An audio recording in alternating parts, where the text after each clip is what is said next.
Pag-aralan natin ngayon ang unang digmaang pandaigdig, World War I o WW1. Aalamin natin ngayon ang mga dahilan ng unang digmaang pandaigdig. Ang unang dahilan ay ang imperialismo. Ito ay ang pagpapalawak ng pambansang kapangyarihan at pag-aangkin ng mga kolonya ng bansang Europeo. Bumuo ito ng samaan ng loob at pag-aaway. Ang iba pang kahulugan ng imperialismo ay ang paghihimasok ng makapangyarihang bansa sa mahihinang bansa. Ang pag-uunahan ng mga malalakas na bansa na sumakop ng mga lupain ng ilan sa mga bansa ng kontinenteng Afrika at Asya upang magkaroon ng kontrol sa pinagkukunang yaman at kalakal nito. Halimbawa, nang sinalungat ng Britanya ang pag-aangkin ng Germany sa Tanganyika o East Africa dahil sa gabal ito sa kanyang plano na magtayo ng transportasyong riles mula sa Cape Colony patungong Cairo. Sinubukang hadlangan naman ng Germany ang pagtayo ng French Protectorate sa Morocco dahil naiinggit ito sa tagumpay ng France sa Hilagang Afrika. Nag-alala naman ang Inglaterra sa pagtatayo ng Berlin-Baghdad Railway sa gitnang silangan dahil ito'y delikado sa kanyang lifeline patungong India. Tumawag ng pansin at mahigpit na pagsalungat ng Serbia at Russia ang pagpapalawak ng hangganan ng Austria sa Balkan. Sa pagsakop ng China ay naging kalaban ngayon ng Germany ang Britanya at Hapon. Ang Germany at Italia ay hindi nasiyahan sa pagkakahati-hati ng Afrika dahil kakaunti lamang ang kanilang nasakop. Samantalang malaking bahagi nito ang nakuha ng Inglaterra at France. Ang ikalawang dahilan ng unang digmaang pandaigdig, ito ay ang militarismo. Ang salitang ito ay nangangahulugan ng pagpapalakas ng sandatahan ng mga bansang Europeo. Kinakailangan ng mga bansang Europeo ang magagaling at malalaking hukbong sandatahan sa lupa at karagatan at pagpaparami ng armas upang mapangalagaan ang kanilang teritoryo na naging sanhi ng paghihinalaan at pagmamatyagan ng mga bansa. Ang Germany ay nagsimulang magtatag ng malalaking hukbong pandagat na ipinagpapalagay na tahasang paghamon ito sa kapangyarihan ng Inglaterra bilang reyna ng karagatan. Ang ikatlong dahilan ng unang digmaang pandaigdig ay ang nasyonalismo. Ang nasyonalismo ay nangangahulugang pagmamahal at pagmamalasakit sa sariling bansa. Ito'y damdaming nagbubunsod ng pagnanasa ng mga mamamayan upang maging malaya ang kanilang kinabibilangang bansa na minsay lumalabis at naging isang panatikong pagmamahal sa bansa. Halimbawa nito ay ang mga Jesker na isang aristokrasyang militar ng Germany na naniniwalang sila ang nangungunang lahi sa kontinenteng Europeo. Mayroon ding mga bansang matindi ang paniniwalang karapatang pangalagaan nila ang kalahi kahit sila ay nasa ilalim ng kapangyarihan ng ibang bansa. Katulad ng pagnanais ng Serbia na angkinin ang Bosnia at Herzegovina kahit na ito ay nasa ilalim ng Austria. Marami ring estado ng Balkan na Greek Orthodox ang relihiyon at ang pananalita ay kagaya ng Ruso na siyang dahilan ng Russia na makialam sa Balkan. Nais ring angkinin ng Russia ang Constantinople upang magkaroon sila ng daungang ligtas sa nagyayelong kapaligiran. Sa ibang dako naman ay nais angkinin ng Italia ang Trent at Trieste na sakop din ng Austria. Ninanais din ng France na maibalik sa kanya ang Alsace-Lorraine na inangkin ng Germany noong 1871 sanhi ng digmaang France at Prussia na Germany sa kasalukuyan. Dahil sa iba't ibang kaganapan, ipinagpapalagay ng maraming Pranses na likas na kaaway ang mga Aleman. Ang ikaapat na dahilan ng unang digmaang pandaigdig ay ang pagbuo ng mga alyansa. Bibigyang kahulugan muna natin ang salitang alyansa. Ito ay tawag sa pagkakampihan ng mga bansa. Ang Triple Entente at Triple Alliance ay ang dalawang alyansang nabuo dahil sa inggitan, pagdududa at tihim na pangamba ng mga bansang makapangyarihan. Ang Triple Entente ay binubuo ng mga bansang France, Great Britain at Russia, habang binubuo naman ng mga bansang Austria-Hungary, Germany at Italy ang Triple Alliance na itinatag ni Bismarck noong 1882. Nangangako ang bawat miyembro ng alyansa na sila'y magtutulungan kung may magtangkang sumalakay sa kanilang bansa. Ang bansang Germany naman ay umanib sa alyansa sa pagnanais nitong pigilin ang impluwensya ng Russia sa Balkan. Susuriin natin ngayon ang mga pangyayari ng unang digmaang pandaigdig. Nagkaroon ng krisis sa Bosnia na naganap noong 1914 na naging hudyat sa pag-umpisa ng unang digmaang pandaigdig o World War I o WW1. Pinatay kasi si Archduke Franz Ferdinand at ang kanyang asawang si Sophie ni Gabrielo Principe noong ika-28 ng Hunyo 1914.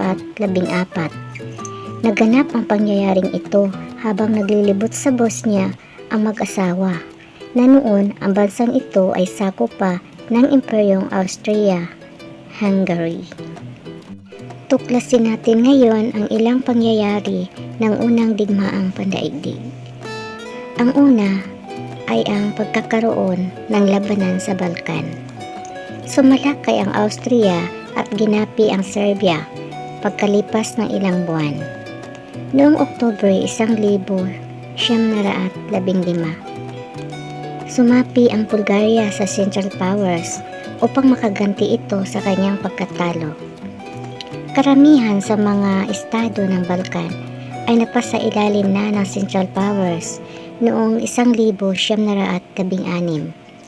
Tumiwalag ang Italia sa Triple Alliance at nananatiling neutral na lamang ito. Ngunit naging kasapi rin ito ng magkaanib na bansa pagsapit ng taong 1915 na nagnanais na maangkin ang mga teritoryong Latin na hawak ng Austria o Italy, Irindinta at ang mga kolonya nito sa Africa. Kumampi naman ang Turkey sa Germany upang mahadlangan ang Russia sa pag-aangkin nito sa Dardanelles. Ang ikalawang pangyayari ay ang pagkakaroon ng labanan sa kanluran. Dito naganap ang pinakamainit na labanan noong unang digmaang pandaigdig. Mula hilagang Belgica hanggang sa hangganan ng Switzerland ang bahaging nasakop ng nasabing digmaan. Ang hukbong Germany ay lumusob sa Belgica at binaliwala nito ang pagiging isang neutral na bansa. Ginawa lamang nila ito upang maatake ang bansang France, ngunit sila'y inantala ng magiting na pananggalang ng mga taga-Belgica sa Liege. Ang ikatlong pangyayari ay ang pagkakaroon ng labanan sa karagatan. Ang mga sandatahang pandagat ng Germany at Britanya ay nagkasubukan sa unang bahagi ng labanan. Ang lakas pandigma ng Britanya ay naitaboy ng mga barkong pandigma ng Germany mula sa 7 dagat o 7 seas. Sa Kanal Kiel, dumaong ang bapor ng Germany at naging mainit ang labanan dito. Makapangyarihan ang sandatahan ng mga alyado sa kanilang kalaban. Ang Emden ay ang pinakamabagsik na raider ng Germany na napalubog din ng isang Austrian cruiser ng Sydney. Ang pagkakaroon ng labanan sa silangan. Pinangunahan ito ni Grand Duke Nicholas ng Russia, pamangkin ni Tsar Nicholas II, ang pag-atake sa Prussia o Germany, na napagtagumpayan naman ng Prussia. Dahil sa pagdating ng saklolo nito sa digmaang Tannenbergs, nagtagumpay ang sandatahang Ruso sa Galicia, ngunit di nagtagal ang tagumpay nila dahil sila'y pinahirapan ng mga Aleman sa Poland na naging sanhi ng tuluyang pagbagsak ng hukbong sandatahan ng Russia. Naging dahilan ng pagbagsak ng dinastiyang Romanov ang sunod-sunod nilang pagkatalo noong Marso 1917, kasabay ng pagsilang ng komunismo sa Russia.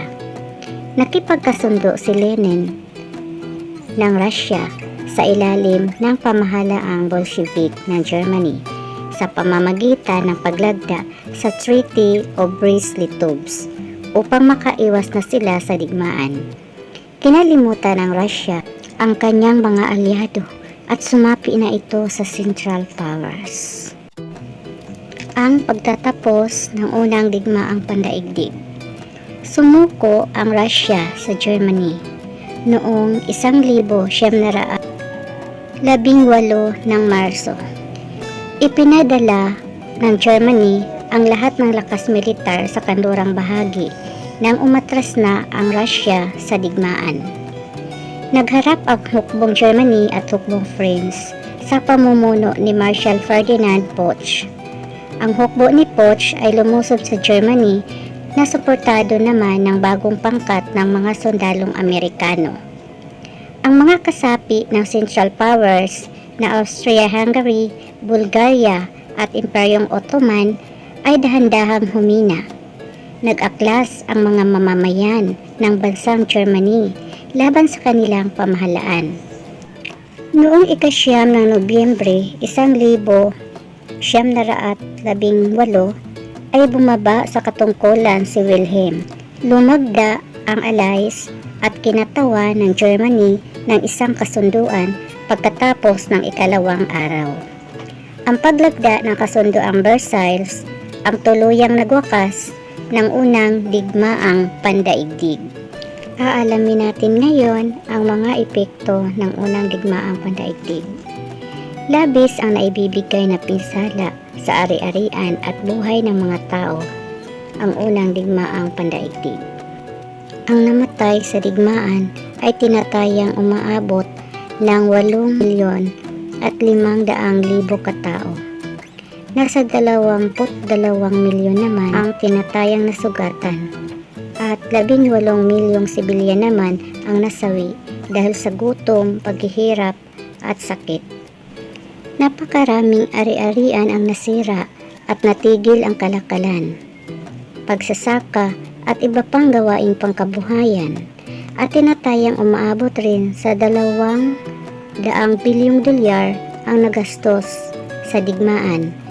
Dahil sa digmaang ito'y nabago ang mapa ng Europa at nag-iba rin ang kalagayang pampolitika sa buong mundo. Ang Austria-Hungary ay nagkahiwalay na.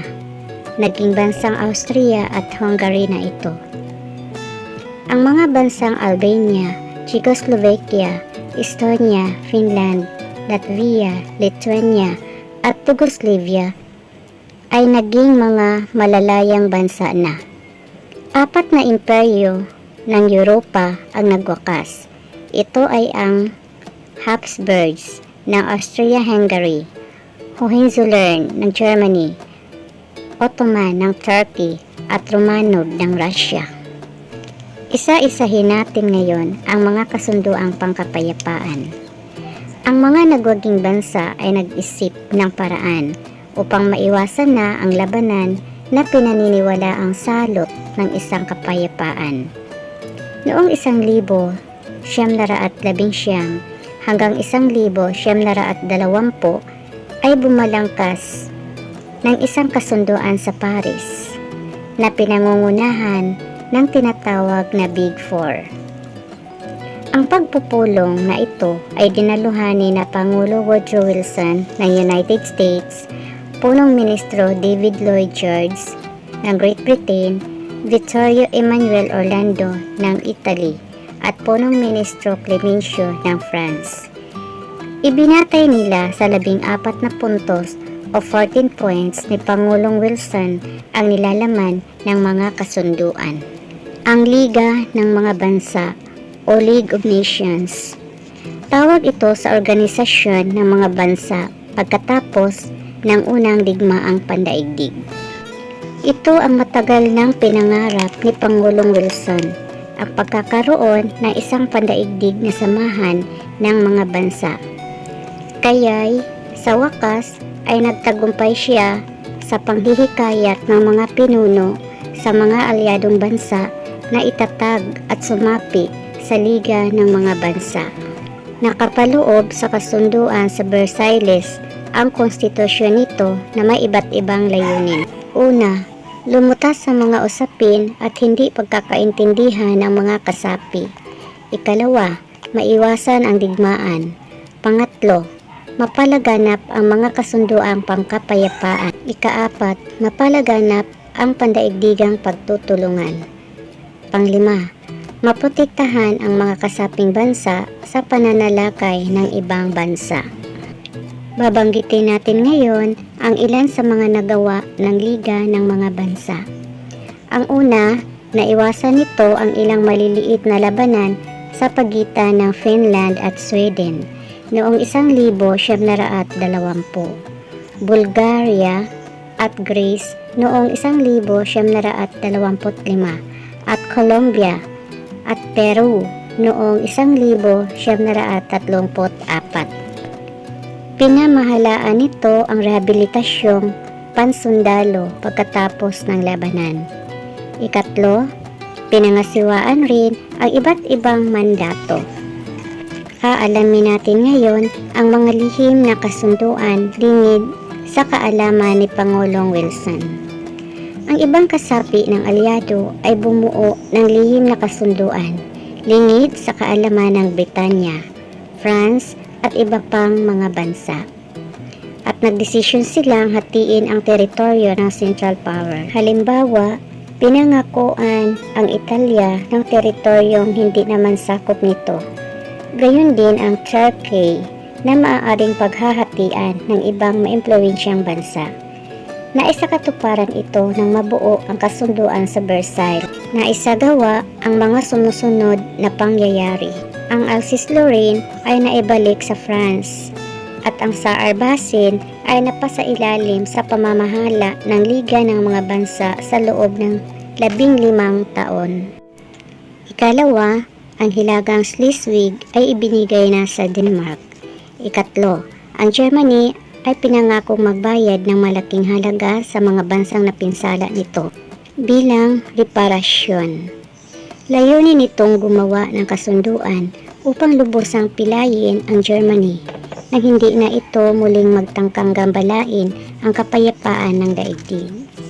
Ikaapat, ang Kanal Kiel at ang lahat ng mga pinaglakbayang ilog ay ginawang pang-internasyonal. Panglima, matinding pinahina ang hukbong sandatahan ng Germany sa lupa at sa dagat. Binawasan ang pinaglalakbayang ilog ng Germany at ipinagbawal ang pagsali nito sa anumang labanan.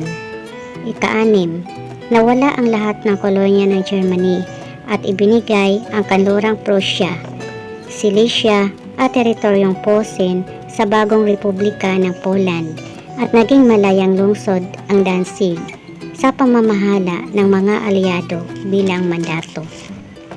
Panghuli, pinagbawalang gumawa ng mga ammunition at armas ang Germany. Karagdagang kaalaman, ang kontinenteng Europeo ay ang naging entablado ng unang digmaang pandaigdig o World War I. Noong ika-24 na Disyembre 1914, naganap ang pagkakaroon ng isang tigil putukan sa pagitan ng Allied Forces at Central Powers. Dito nagpapalitan sila ng mga regalo. nagkantahan at nagkaroon ng kasiyahan. Tinawag ang kaganapang ito bilang Christmas truce. Sana naunawaan ninyo ang paksang tinatalakay natin tungkol sa dahilan, pangyayari, at epekto ng unang digmaang pandaigdig. Thank you for watching.